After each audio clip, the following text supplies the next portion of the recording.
So today we have some most repeated listening spellings जो कि बहुत ज़्यादा रिपीट होती है बट कन्फ्यूजिंग होती है, जिसकी वजह से स्टूडेंट्स कन्फ्यूज हो जाते हैं और उनके लिसनिंग के बैंड स्कोर में डिडक्ट। सो लेट्स लर्न कि उन स्पेलिंग्स को हम कैसे याद रख सकते हैं। ये मोस्ट कॉमन स्पेलिंग्स है जिसमें बच्चे मोस्ट ऑफ टाइम कन्फ्यूज हो जाते हैं। सो एट फर्स्ट आपको करना क्या है, जब भी मैं वर्ड बोलूँगी एट फर्स्ट ट्राई कि आप सोचो माइंड में कि हाँ कि इसकी स्पेलिंग क्या होगी, और फिर चेक करना कि आप कि वो करेक्ट थी या नहीं थी। So let's see, our first word is balloon. Balloon गुब्बारा, तो उसकी स्पेलिंग क्या होगी? So our spelling is BALLON। तो इसमें मेजरली क्या है कि एल और ओ में बच्चे कंफ्यूज होते हैं, बट आपको याद रखना है कि बैलून में हमेशा डबल एल आता है और डबल ओ ही आता है। The next word is woollen. Woollen में भी यही सेम कंफ्यूजन होती है, तो वुलन में भी आप याद रखना कि always double O double L. The third word is right. Right से 3 वर्ड बनते हैं हमारे।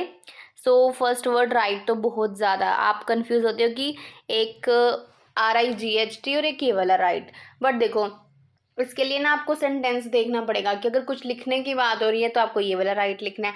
अगर कुछ लेफ्ट राइट डायरेक्शन है, सही गलत की बात चल रही है, तो आप RIGHT लिखोगे, है ना। So the word is right. अब राइट से 2 और वर्ड बनते हैं जिसमें आपको कंफ्यूजन होती है। So the next word is writing. अब राइटिंग में क्या होता है, मोस्टली बच्चे डबल टी लिखते हैं। It's not double T, it's always single T in writing. और इससे ही जो नेक्स्ट वर्ड बनता है वो है हमारा रिटन। अब रिटन में हमेशा ही डबल टी लगता है। अब आप इसको ऐसे याद रख सकते हो ना कि रिटन की सिर्फ राइट से जो भी सिमिलर वर्ड आएगा, जो रिटन वर्ड होगा उसमें ट के ऊपर थोड़ी ज़्यादा फोकस है, इसलिए वहाँ पे डबल टी ही आता है। For example bitten, kitten. So ऐसे ही रिटन। सो आप ये याद रखोगे कि रिटन में डबल टी ही आएगा। So the next word is attendance. अब अटेंडेंस की स्पेलिंग क्या होती है? मोस्ट ऑफ बच्चे लिखते हैं ATTENDENCE, बट अब हमको याद रखना है कि जब भी हम अटेंडेंस देते हैं तो खुश होके देते हैं, तो उसमें हम डांस करते हैं। So the word is attendance. ATTENDANCE, it's always ANCE। इस सबसे मेजर मिस्टेक यही होती है कि पहले अटेंड लिखो फिर एंस, मीन्स अटेंडेंस। एक इससे रिलेटेड ही वर्ड होता है जैसे कॉन्फिडेंस। अब देखो कॉन्फिडेंस में क्या करते हैं कि आपको लगता है कि चलो अटेंडेंस में भी पीछे ANC ही आता है तो कॉन्फिडेंस में भी आता होगा। तो ऐसा नहीं होता कि जब हम कॉन्फिडेंट है किसी चीज़ को लेके तो हम एक चीज़ स्टेबल रहेंगे ना, डांस तो नहीं करेंगे। सो सेम चीज़ हमको इसमें याद रखना है कि कॉन्फिडेंस में हम डांस नहीं करते, तो इसलिए हम वहाँ पे ई डालते हैं। So the next word is believe.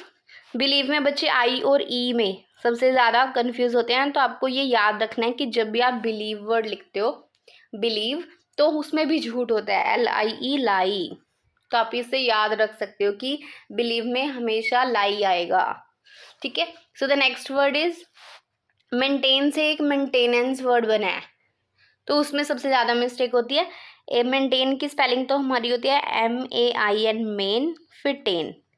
इसमें तो कोई प्रॉब्लम ही नहीं है। अब आता है इससे मेंटेनेंस। अब मेंटेनेंस में पता है बच्चे क्या करते हैं, पूरा मेंटेन लिख देंगे, उसके बाद लिखेंगे एंस। तो ऐसा नहीं होता, सबसे पहले आपको सिर्फ मेन लिखना है इसमें से, उसके बाद आपको ये करना है कि मेंटेनेंस। इसकी स्पेलिंग होती है मेंटेनेंस, मेंटे फिर नेंस, जैसे डांस वैसे नैंस, it's maintenance. The next word is antenna. अब एंटीना की स्पेलिंग क्या होगी, सोचो।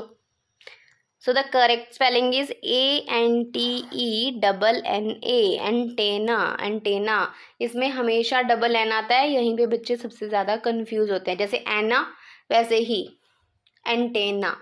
ओके।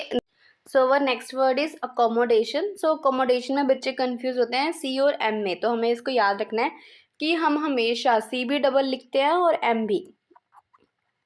अकोमोडेशन।